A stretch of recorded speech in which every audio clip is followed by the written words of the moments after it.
Thanks for watching BVR TV news. Hi hello welcome to BVR TV news. ఈరోజు మనము మహబూబాబాద్ జిల్లాకి సంబంధించిన గూడూరు మండలంకి రావడం జరిగింది.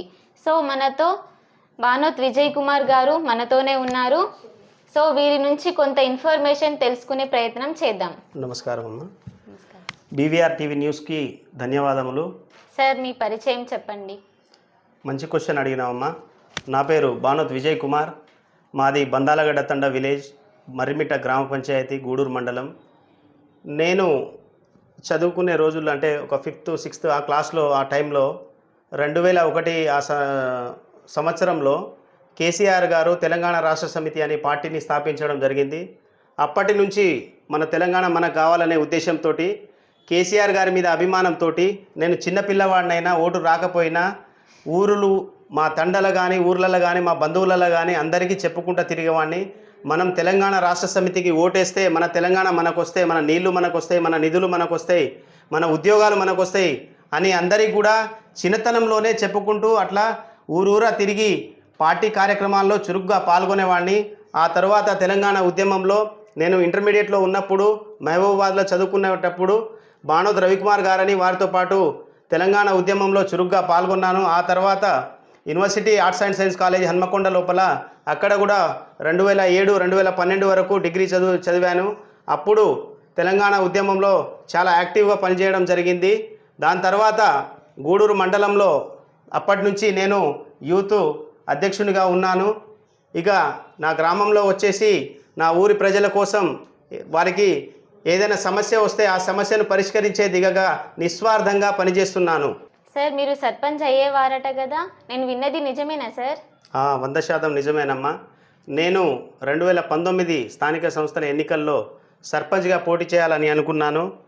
ఆ తరువాత మా గ్రామ ప్రజలందరూ కలిసి కూడా విజయ్ అయితే మాకు పర్ఫెక్ట్గా పనిచేస్తాడు, మంచి చదువుకున్న వ్యక్తి, ఆయన ఉంటే మాకు అభివృద్ధి చేస్తాడనే ఉద్దేశంతో మా గ్రామ ప్రజలందరూ కూడా విజయ్ని ఏకగ్రీవంగా ఎన్నుకుందామని అనుకున్నారు. దానికి తగ్గట్టుగానే అందరూ కూడా కలిసి ఒక చోట కూర్చొని నాకు ఏకగ్రీవంగా తీర్మానం చేయడం జరిగింది. దాన్ని ఓర్వలేక కొందరు నన్ను సర్పంచ్గా విజయ్ సర్పంచ్ అయితే వారి స్వలాభం అయితే జరగదు కాబట్టి వారందరూ కూడా విజయ్ని సర్పంచ్ కానియకుండా చూసిర్రు. కాబట్టి నేను ఇప్పటికీ చెప్తున్నా, నేను చదువుకున్న వ్యక్తి ఉంటే ఊరు డెవలప్ అవుతుంది, ఊరు డెవలప్ అయితే మన గ్రామం డెవలప్ అయితే మండలం డెవలప్ అయితే, మండలం డెవలప్ అయితే రాష్ట్రం డెవలప్ అయితే, రాష్ట్రం డెవలప్ అయితే దేశం డెవలప్ అవుతుంది. కాబట్టి గ్రామ స్థాయి నుంచే చదువుకున్న వ్యక్తిని మీరు ఎన్నుకుంటే గ్రామ స్థాయిలో మనం అనేక అభివృద్ధి కార్యక్రమాలు చేయవచ్చు. సార్ మరి మీరు ఈసారి బరిలో ఉండబోతున్నారా? 100% అమ్మా, నేను తప్పకుండా ఈసారి బరిలో ఉంటాను. నేను చెప్పేది ఒక మాట ఒకటే, చదువుకున్న వారికి అవకాశం ఇవ్వాలి.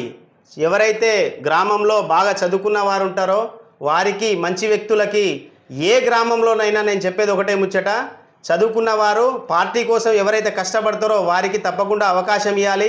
నేను ఎంఎస్సి బీఈడి చదువుకున్నా, నేను నా గ్రామం కోసం నేను ఉద్యోగం కూడా చేయకుండా నా గ్రామం కోసం సర్వీస్ చేయాలనుకుంటున్నా. ఇప్పటికే చాలా చేశాను, భవిష్యత్తులో మరిన్ని చేస్తాను. కాబట్టి తప్పకుండా గ్రామ ప్రజలు నన్ను ఒకసారి ఆశీర్వదించాలని కోరుచున్నా. సార్ కాంగ్రెస్ మరియు బీజేపీలపై మీ వైఖరి ఏమిటి? కాంగ్రెస్ పార్టీ వచ్చేసి అధికారంలో రావడానికి రకరకాల అబద్ధాలు చెప్పి 6 గ్యారెంటీలు 420 హామీలు ఇచ్చి అధికారంలో వచ్చిన తర్వాత ప్రజల్ని గాలి కుదిలేసిర్రు. ఈరోజు నేను చెప్పడం కాదు, వాస్తవంగా మీరు వెళ్ళిన బీవీఆర్ టీవీ న్యూస్ ఇప్పుడు వెళ్ళండి. యూరియా కోసం ప్రజలు ఎంత ఇబ్బంది పడుతున్నారో చూస్తున్నాం మనం.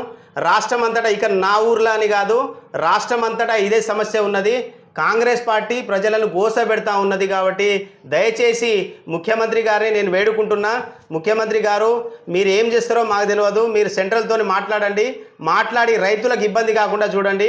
సమయానికి మీరు బస్సు ఫ్రీ అని ఇంకేదో ఫ్రీ అని ఈ అన్ని పనికిరాని ముచ్చట్లు దయచేసి ప్రజలకు ఉపయోగపడేటి చేయండి. ప్రజలకైతే ఏమైతే అవసరాలు ఉన్నాయో వాటి కోసం మీరు శ్రద్ధ పెట్టండి. మీ స్వలాభం కోసం, మీ అధికారం కోసం, మీకు ఏదో ఇంకో లాభం కోసం ప్రజల్ని గాలి కొదిలేసి ఇబ్బంది పెడితే బాగుండదు సార్. దయచేసి నేను చెప్పేది ఒకటే, మీ పార్టీలో రకరకాల గ్రూప్ విభేదాలు ఉన్నాయి. ఆయన ఇంకో ముఖ్యమంత్రి అంటాడు, ఇటొక ముఖ్యమంత్రి అటొక ముఖ్యమంత్రి, అందరు ముఖ్యమంత్రులే మీ దాంట్లో. మాకు తెలిసి కాంగ్రెస్కు ప్రజెంట్ ఉన్న ముఖ్యమంత్రి మాత్రం రేవంత్ రెడ్డి గారు. మీరు దయచేసి ప్రజల కొరకు పాటుపడండి, ప్రజల కోసం పనిచేయండి. బీజేపీ వచ్చేసి బీజేపీ కావాలని తెలంగాణకు అన్యాయం చేస్తున్నది. కేంద్రం నుంచి అనేక నిధులు తెలంగాణకి ఇచ్చి తెలంగాణను కూడా డెవలప్ చేయాలని కోరుకుంటున్నా. అదే విషయం నేను బీజేపీ, కాంగ్రెస్, బీఆర్ఎస్ అని కాదు, నేను అన్ని పార్టీలకు చెప్తున్నా. ఎవరైతే పార్టీ కోసం పనిచేస్తారో విద్యావంతులు కావచ్చు, మేధావులు కావచ్చు, మంచి వ్యక్తులు కావచ్చు, సీనియర్ కార్యకర్తలు కావచ్చు, వీరందరి కూడా రాబోయే స్థానిక సంస్థల ఎన్నికల్లో ఖచ్చితంగా టికెట్లు ఇచ్చి గెలిపించుకోవాలని నేను వేడుకుంటున్నా. సార్, లాస్ట్ అండ్ ఫైనల్ ఏమన్నా చెప్పి ముగించాలనుకుంటున్నారా? నా గ్రామ ప్రజలకి ఒకటే విజ్ఞప్తి చేస్తున్నా. మీకోసం నేను విద్యావంతుడిగా ఎన్నో పనులు చేశాను, భవిష్యత్తులో మరిన్ని చేస్తాను. మన గ్రామాన్ని దేశంలోనే అగ్రగామి గ్రామంగా నిలుస్తాను. కాబట్టి దయచేసి నన్ను మీరు ఆశీర్వదిస్తే అద్భుతాలు చేసి సృష్టిస్తా.